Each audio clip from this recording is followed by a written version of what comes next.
Howdy everybody, today's video is all about cutting dados, or you might hear these called groove joints, but it's really just a slot that you would cut in like a sheet of plywood when building a cabinet. Has a square bottom, and then when you've got another part of your cabinet, the two can nest together like this. If you're building a van cabinet, we're trying to use thin materials. I think this is about the strongest way after you use glue to basically assemble two different pieces of plywood together. But for me, this process was kind of cumbersome. But now I've come up with a method that I've been using for a while that I think is easier than all the other methods out there. You don't have to build any jigs. There's not some kind of like repeated measuring going on and on. All you've got to do is cut a little spacer block like this. So let me quickly give you a little tutorial as to how I make these cuts, how I lay them out, how I kind of make it just as simple as I think it is. And then after that, I'm going to dive into the weeds a little bit based on like router bit selection and just a few other factors that will kind of help you be a pro at this, just like this idiot here. In the router chucked up right now, I've got a 15-30 seconds router bit. Now there is a little bit of router bit selection to be done here. I wouldn't tell you to just buy a 15-30 seconds router bit, but we're gonna cover that after this basic demo. First step, grab a couple pieces of scrap plywood. For me, you can clamp these together, or if they truly are scraps, I'll just go ahead and shoot a few brads. And for the purposes of this, that's all the strength you need.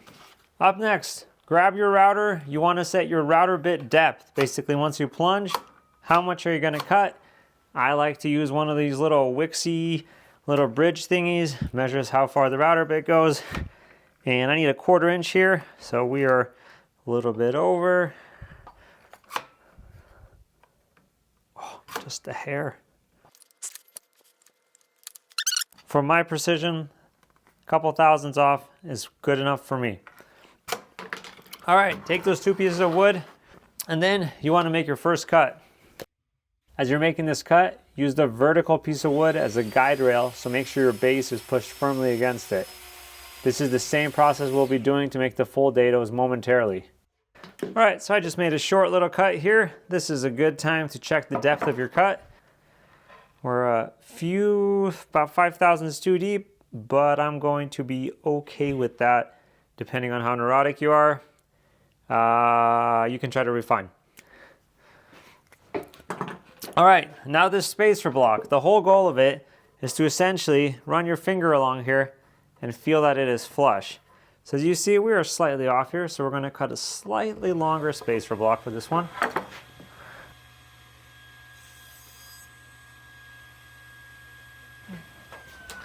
So to me, when I put this here, it feels basically flush. So that is our new spacer. In my shop, things get thrown away very quickly when I don't watch, so I just try to label it so it will survive for a day or two. Now let's pretend that this is an actual panel we need in our cabinet, and let's say we need like one piece of wood attached like this and another one square to it. So I'll usually just take a straight edge. Let's pretend we need that piece of wood there, make track marks kind of to help me out. And then let's say we've got a second cut we need cut on this side. All right, now that you've got that laid out, and if you remember, this spacer is essentially the distance from the bit to the edge of the router base that is going to be riding along the straight edge. I'll just take this. If I see pencil there, I'll try to cover the pencil up, and I'll make a line. Then I'll make another line here. And then same over here. Make a line. Then I'll grab any straight edge. I'll often just use another piece of scrap plywood.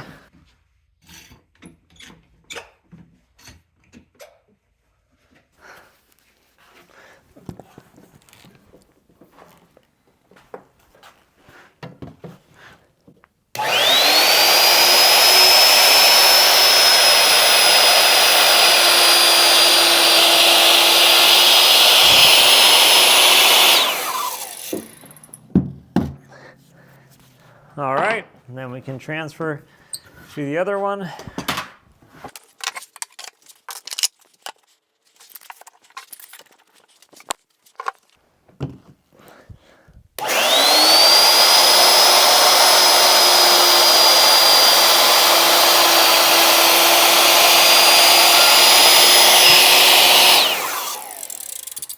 And that's it. It's simple as that. So if we got two components of our cabinet here, Both of these now fit into their grooves. If I was actually making a cabinet here, I would cut another little slot on here so that this could nest into this. Anyways, that is the quick and dirty on how I like to cut dados. To me, hacking together a little spacer block like this is just way easier than trying to make some elaborate jig. I'm gonna cover some reasons as to why that is basically now as I go into some of the finer details of this and some of the things that I've messed up in this whole process that hopefully you won't do if you are trying one of these joints for the first time.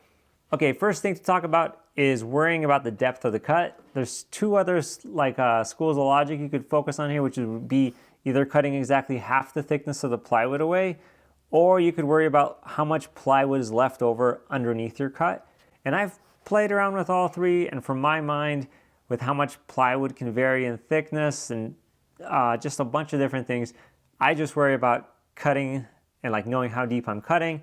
You know, usually as I'm assembling a cabinet, if you imagine like this, I will know what basically length I'm looking for across on the outside to outside, and then minus the thicknesses of the plywood, I can calculate this inside part. And then if I know I've cut a 1/4 inch here and a 1/4 inch here, I'll just know to add a 1/2 inch, or I just add twice whatever my dado depth is on a cabinet assembly. That works easiest for me, but I do encourage you, it might make more sense in your brain because you can also figure out this distance just knowing there's a 1/4 inch left over on each side. All of those systems can work, figure out what works for you. Depth of cut works easiest for me, especially when I can just quickly set it with something like this instead of kind of guessing a depth and then backtracking as to what I should be cutting at. The second one is the reason I've preferred to go to the spacer block over some kind of jig that like has a permanent offset is because I feel like every project, my plywood is a little bit different.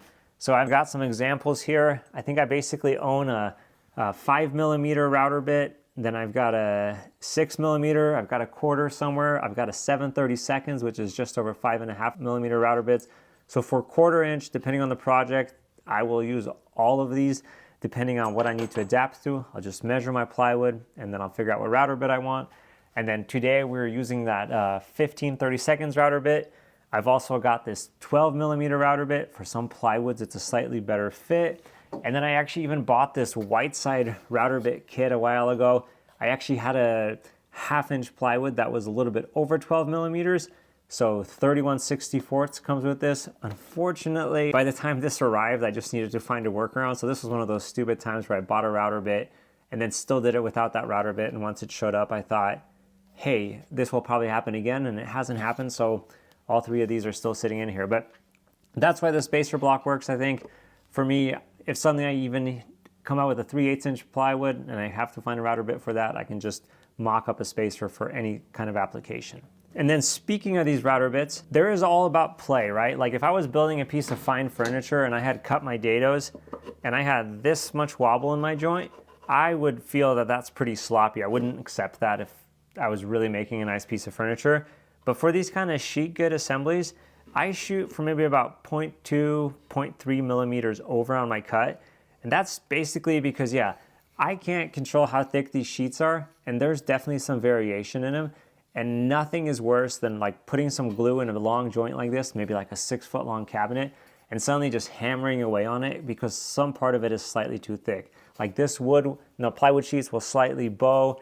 It's really difficult to clamp a long assembly right in the middle. So for me, I'd rather just make sure I've got just a little bit of room to spare. I don't think it greatly affects the strength of it once you've got the glue essentially in there to fill that void, as long as you've got enough glue. So to me, I would err on the side of a little bit sloppy than a little bit too tight.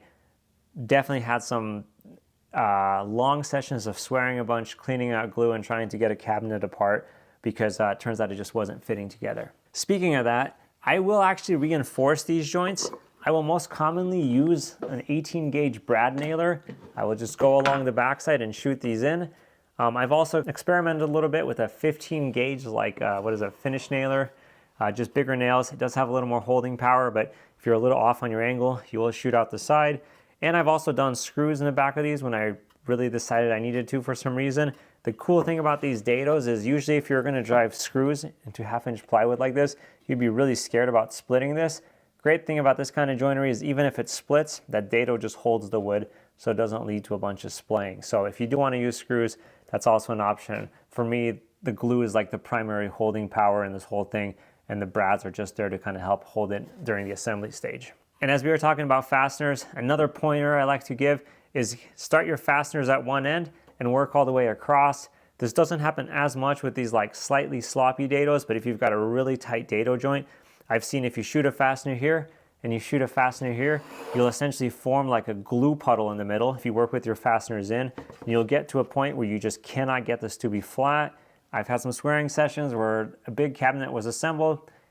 A couple days later, I'm like, oh, this ain't fitting quite right. I put a straight edge to it. Turns out the glue puddle in there just caused it to basically bow out. Like you just can't overcome that force.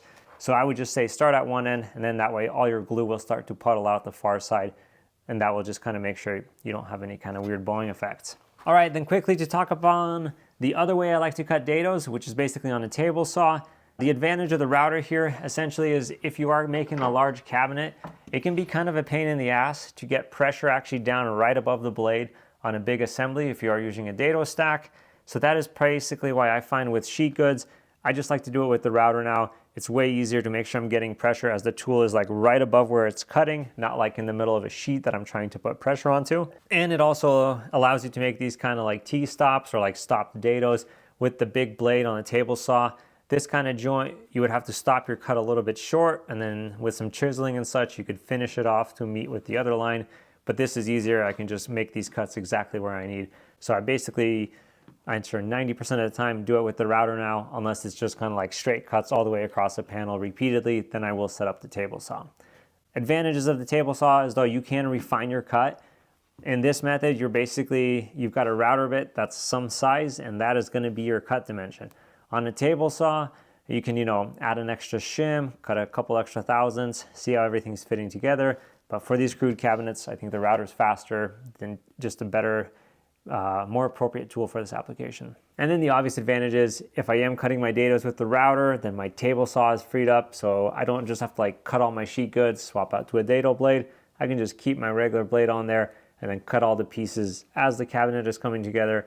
And that definitely saves a bunch of time not having to switch back and forth between blades, because at least for me and my paper-aided design in my process, it's really hard for me to know exactly what dimensions every single little panel is going to be at the start of my cabinet build. Okay, and then that brings me to my very last point, and that is on an edge assembly like this, if this was actually part of a cabinet I was making, would I have cut a groove or a dado along the edge here?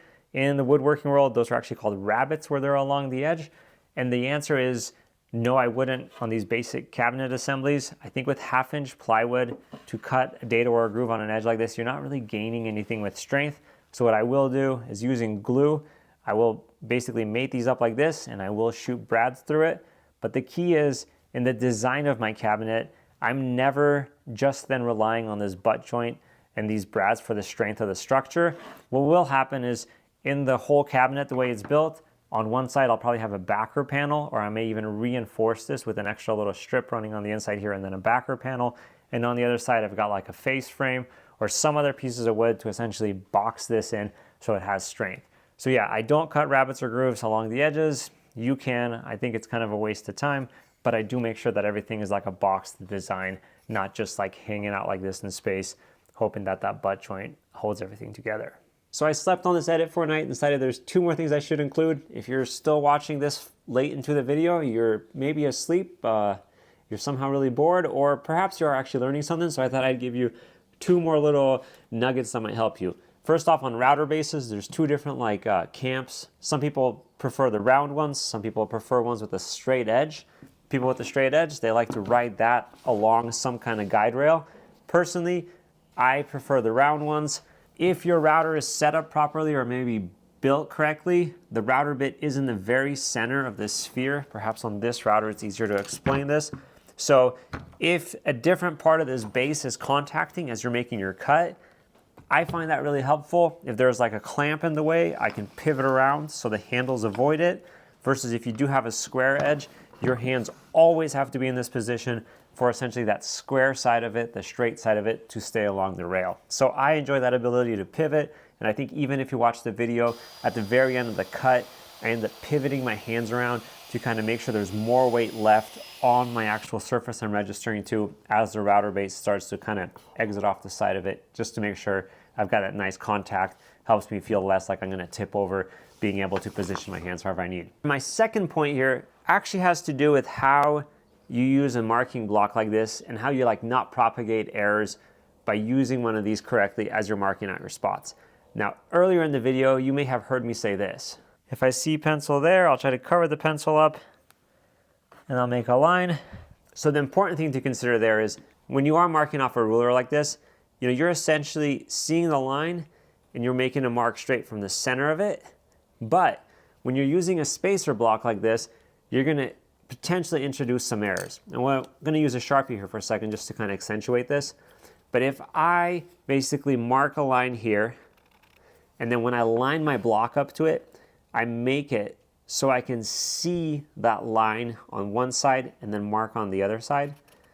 As you will see, when I come back to this, my mind will register center of mark to center of mark.